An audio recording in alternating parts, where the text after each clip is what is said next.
Electric Fire 2 Hidden Chains Chapter 24.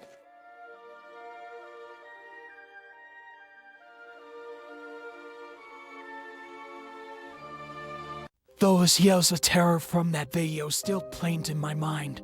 They were my own. Every time I closed my eyes, I could see the look of terror, hurt, and a tear streamed down my face as I was put through those tests. I could see why Gerald wanted to destroy it. It showed a side of me that he didn't want Gunn to see. He didn't want them to know what I could be put through. I remembered my talk with Sonic before he had hit the play button. He sat beside me on the bed for a while. It seemed the video hit him hard too. It took a while before the silence between us had broken. Sonic seemed to be having a tough time getting over what he witnessed on that TV. He stared at his beanbag chair. The journals were still there. It seemed he forgot to hide them. Sonic got up after a bit to put the ring back in the brown bag before coming back to sit down beside me. It didn't seem like anything had changed. I guessed he was still my friend. He just wasn't sure on what to say, and that was the same for me. But then Sonic got up minutes later to go downstairs. He came back with 2 juice boxes and the movie Speed. I forgot all about it. My ears perked when I saw the movie. I ended up taking the case from Sonic when he was about to put into the TV. I just wanted to look at it. Sonic watched me as I read the description of the movie. After looking at the cover once, done, I gave it back to him and gave him a nod. I didn't think we'd be able to sleep that night. At least we could watch a movie to try and forget the video we had watched. He handed me a juice box before putting the disc into the DVD player. We both ended up falling asleep to it, though we were laying on the floor. By that time, our juice boxes were empty and laying on the ground. Thing is, I don't remember my dream, but I remember feeling comfortable as I did sleep.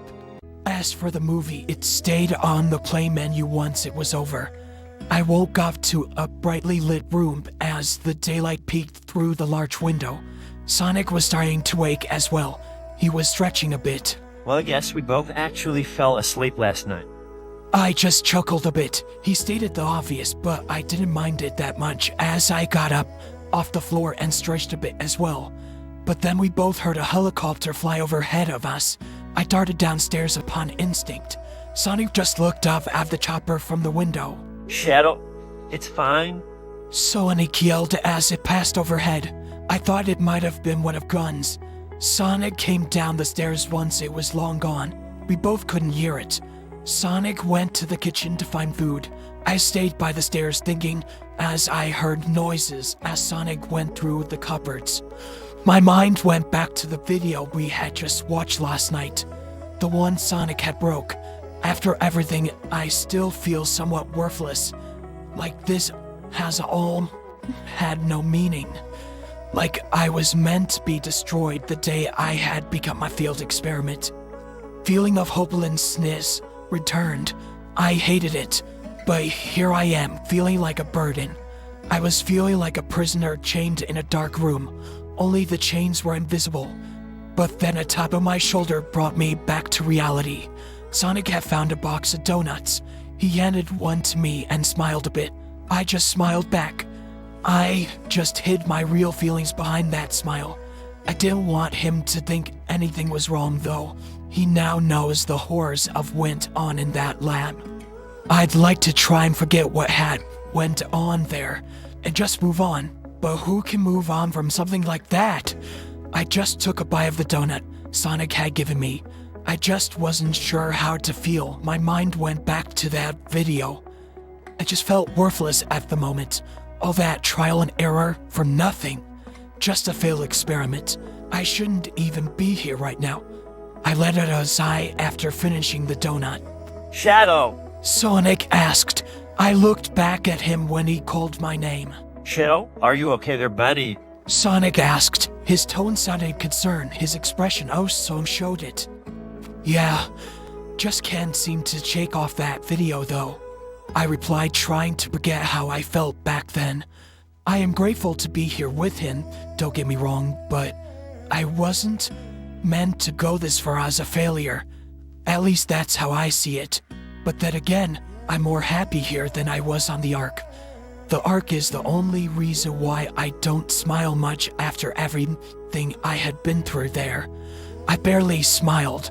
I faked a smile usually when I was normally around Maria. I couldn't tell her about the laugh. I didn't want to upset her since she was the only one there who showed compassion towards me. Sonic just nodded a bit, but his concerned look didn't go away. He stayed by my side. I didn't try to push him away though.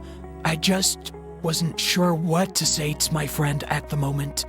I decided to let go of my feelings for now. I just wanted to focus on the present. Were you thinking of that video again? He asked, shaking me out of my thoughts. I only nodded and looked away from him. That was when I was found out to be a failure. They wanted to test to make sure I was worthy enough to be called an ultimate life form. But as you saw in the video, that was after Gerald found out I wasn't able to carry a cure. Again, I'm sorry you had to see that. At least the disc is destroyed now. Sonic decided to hug me at this time. I guess I actually needed it. I returned the embrace. Maybe I do belong here.